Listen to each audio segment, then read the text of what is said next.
So, hi guys! Another mini vlog. Etong video na to is nung Saturday pa talaga to. Nakalimutan ko lang siyang i-edit. So, today is Monday na. Ngayon ko lang siya napansin and i-edit ko na siya. Grocery day namin pag Saturday. Kaya ayan, bumili ako na tinapay pang almusal namin. Ganyan siya kalalaki. Tapos, parang 2 euro ang price niya.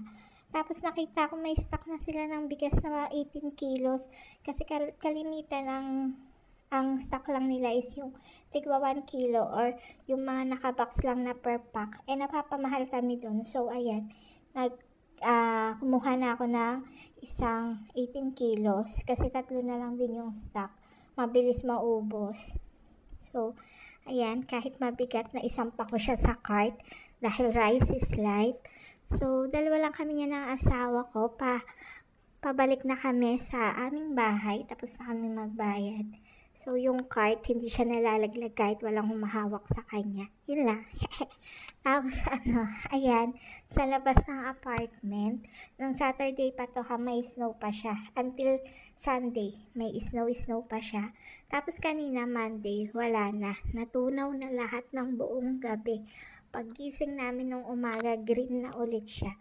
And then, may nabili rin kami last day pa na buy one take one na shoe cabinet. Tapos, kanina lang namin nung Saturday lang namin na isipang i-assemble. So, ayan.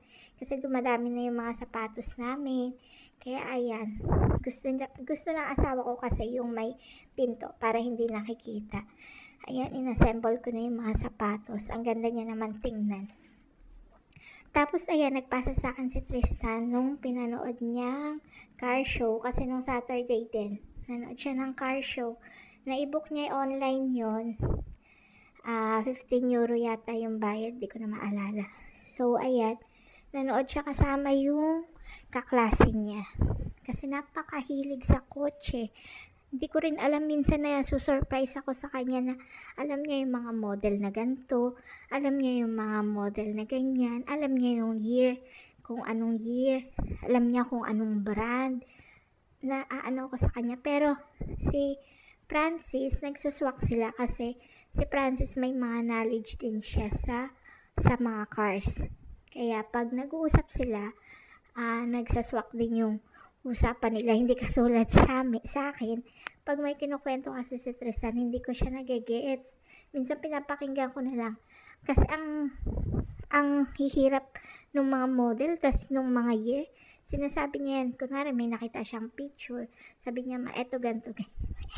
Natatawa na lang ako. Sabi ko, paano mo nalaman yan? Saan mo nalaman yan? Pero ang galing lang. Ayan, alam niyang video na pinasa sa akin, pero yan lang yung mga na-upload ko. Ayan, kaklase niya yun. Kasama niya. Ukrainian yun. So, ayan yung mga sample ng video niya. And nag-enjoy naman siya. Nasulit naman yung 15 euro and sobrang nag-enjoy siya kasi pag uwi niya sa bahay, ang dami niyang kwento. So, thank you for watching, guys!